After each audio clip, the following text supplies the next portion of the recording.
Ever wonder what space travel and exploration would be like with a major player with better resources than SpaceX? Wonder no more, as South Korea has successfully launched its first space rocket developed locally. This successful launch is the second attempt by South Korea after a failed launch attempt in October 2021.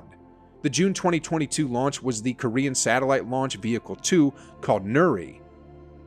Nuri is a 200-ton liquid-fueled rocket. It's 47.4 meters or 155 feet long and fitted with 6 liquid-fueled engines. It's a Stage 3 rocket that has been in development for a decade and cost the South Korean government a whopping $1.5 billion. In the continental Asia, India, Japan, and China all have advanced space programs. South Korea's nuclear-armed neighbor, North Korea, has also acquired satellite launch capability. Even now, not including North Korea, just 6 nations of the world have successfully launched a 1-ton payload on their own developed rocket. With the success of the June 2022 launch, South Korea joined the elite company, becoming just the 7th nation in the world to master the technology needed to launch a space vehicle carrying more than a 1-ton satellite. South Korea has come a long way in its space program. The first 2 launches in 2009 and 2010 respectively, which made use of the Russian technology in part, failed. The 2010 launch exploded 2 minutes into the flight, leading to Moscow and Seoul blaming each other. A 2013 launch was eventually successful, but the success was not fully South Korean, as it relied heavily on a Russian-developed engine for the first stage. With the space business increasingly becoming dominated by private companies, led notably by Elon Musk's SpaceX, South Korea's successful launch is a game-changer in the sector, with the South Korean military and NASA being the major clients of SpaceX. Moreover, the launch will get South Korea closer to reaching its space goals, including landing a probe on the moon by the year 2030. By 2027, South Korea plans to have conducted 4 more such launches. In a statement after the launch, South Korea's Deputy Minister of Science, Technology, and Innovation, outh said, "Nuri has completed its flight according to plan. Engineers are now analyzing its flight data, which will take around 30 minutes to complete." This successful launch comes about 8 months after the first test that failed to put into orbit a dummy satellite.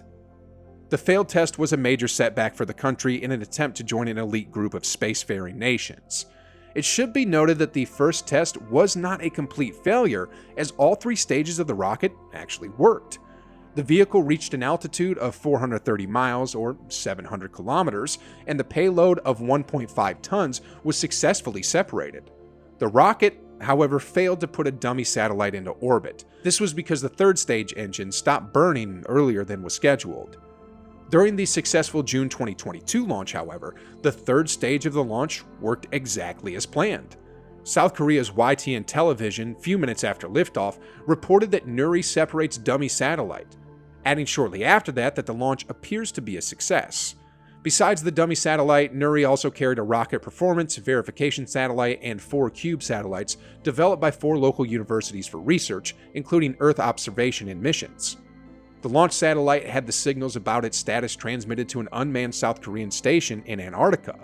In a televised news conference at the launch center, South Korea's Minister of Science Lee Jong-ho said, "The science and technology of the Republic of Korea have made a great advance."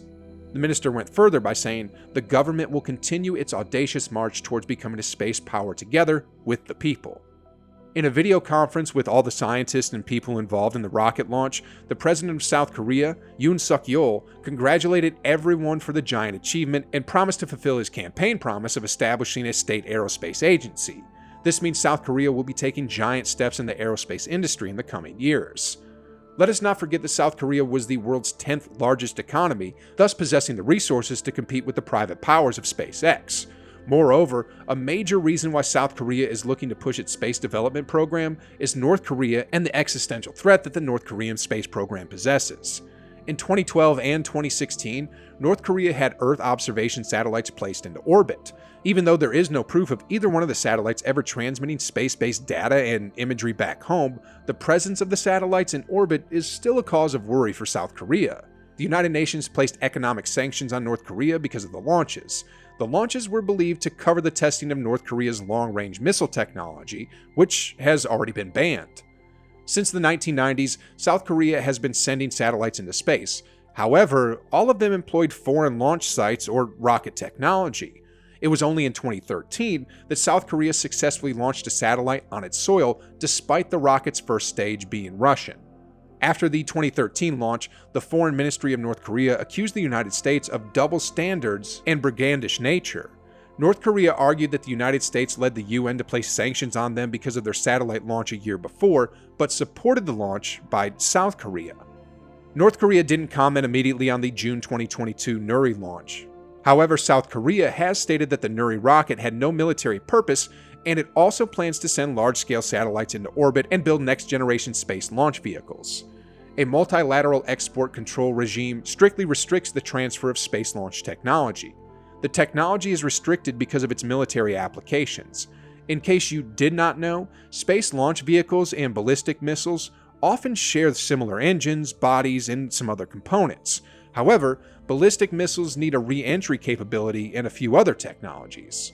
According to Kwon Young-soo, a former professor at Korean National Defense University, South Korea, if you put a satellite on top of a rocket, it would become a space launch vehicle, but if you mount a warhead on it, it becomes a weapon.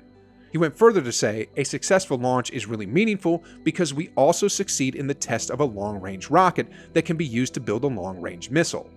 Lee Chun-gyun, an honorary research fellow at South Korea's Science and Technology Policy Institute, strongly believes that using Nuri directly as a missile would be extremely tough. This is because Nuri uses liquid fuels, which must be kept at extremely low temperatures and requires a longer fueling period than solid fuels. According to Lee Chun-gyun, the long-range missiles in North Korea's arsenal also make use of liquid fuels. However, the ones they use are extremely toxic and are kept at ordinary temperatures. They also require lesser time for fueling when compared to Nuri. In 2022 alone, North Korea tested about 30 missiles. He said that the successful launch of Nuri proves that South Korea now has the capability to send a spy satellite into orbit. While South Korea's success with the successful launch of Nuri is worth celebrating, it does not compare to many accomplishments of SpaceX yet. In 2022 alone, SpaceX has completed 27 launches. In 8 months, the figure stands at 34 completed launches, which is more than one launch per week. In addition, SpaceX also achieved the great feat of launching 55 satellites in 3 launches, all in less than 48 hours. Now, SpaceX, under Elon Musk's leadership, has a mouth completely jarring 165 total launches. It has also achieved 127 total landings and 103 total reflights. SpaceX is currently carrying out tests on the Starship, a fully reusable transportation system designed to carry both crew and cargo to Earth orbit, the Moon, Mars, and beyond. Better than SpaceX? South Korea's space program needs first to examine the SpaceX model of efficiency and learn a few things.